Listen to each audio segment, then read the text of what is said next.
Bien, alumnos y alumnas, en este caso llegamos a la lección 30, la cual se titula El neoclasicismo. ¿Y qué es el neoclasicismo? El neoclasicismo es una corriente literaria que surge en el siglo XVII porque después del Renacimiento y todo lo que convocó el barroco y todo lo que fue las obras que ya empezaron a evolucionar en el Renacimiento, surge el neoclasicismo. Y esto justamente a raíz de la razón. Por eso la razón y la ilustración. Por eso a este siglo se le ha llamado el siglo de las luces, porque justamente engloba dos fenómenos fundamentales en esta historia del pensamiento humano, que es la enciclopedia, surgir en Francia, y el razonamiento o la ilustración surgida en Inglaterra. Estos fenómenos son tan fundamentales que gracias a esto se dio origen también a lo que fue la Revolución Francesa en dicho país.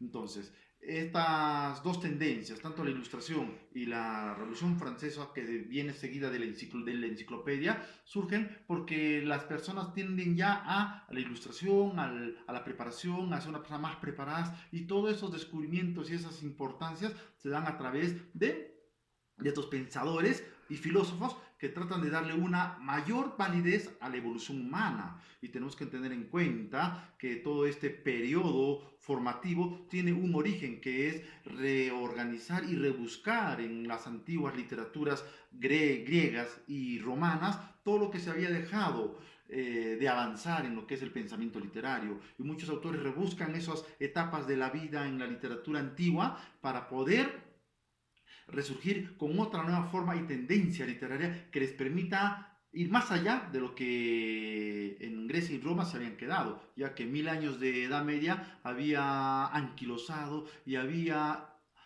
dejado en la ignorancia mucha gente en Europa. Llega el siglo de las luces, el siglo XVII, y comienza a haber todo este fenómeno de conocimiento y aprendizaje. Hay evolución en literatura, hay evolución en música, hay evolución en el teatro también. Lo que sí tal vez se dejó de escribir poco en esa época fue la poesía, pero en los otros terrenos del arte sí evoluciona bastante. Recordemos que durante esa época hicieron grandes descubrimientos los arqueólogos, incluyendo el desentierro de ciertas ciudades muy importantes en la antigua Roma, como fue Vulcano y Pompeya, ¿no? Que fueron sepultadas por el volcán Vesubio en Italia, y saber y encontrar toda esa grandeza arquitectónica que habían dejado sepultado la lava de ese volcán, de esas grandes ciudades en la antigua Roma. Y todo eso prosperó justamente, ¿no? Se tuvo idea y formación de que debía haber un estudio más profundo de las artes,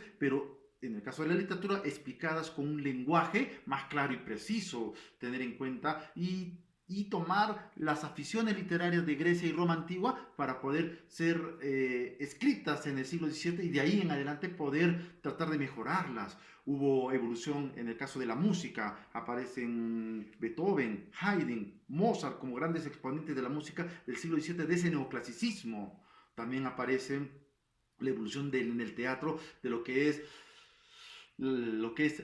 tomando temas de Grecia, temas históricos antiguos, algunos temas bíblicos, y en la comedia, la que fue a partir del siglo XVII una constante en la literatura, ¿no? La comedia en el teatro, que era para muchos un deleite y una de las principales formas de distracción en aquella época.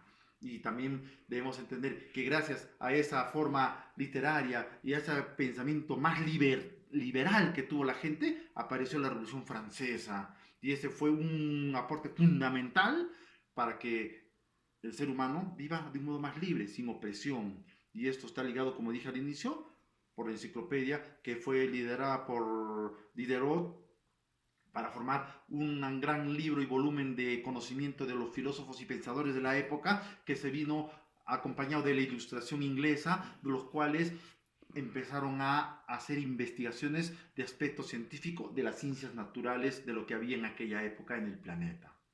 Todo esto repercutió para que la literatura del neoclasicismo pudiera abrirse paso por varias vertientes en el continente europeo. Bien, señoritas y alumnos, hasta aquí doy por finalizada la clase. Nos vemos y hasta luego.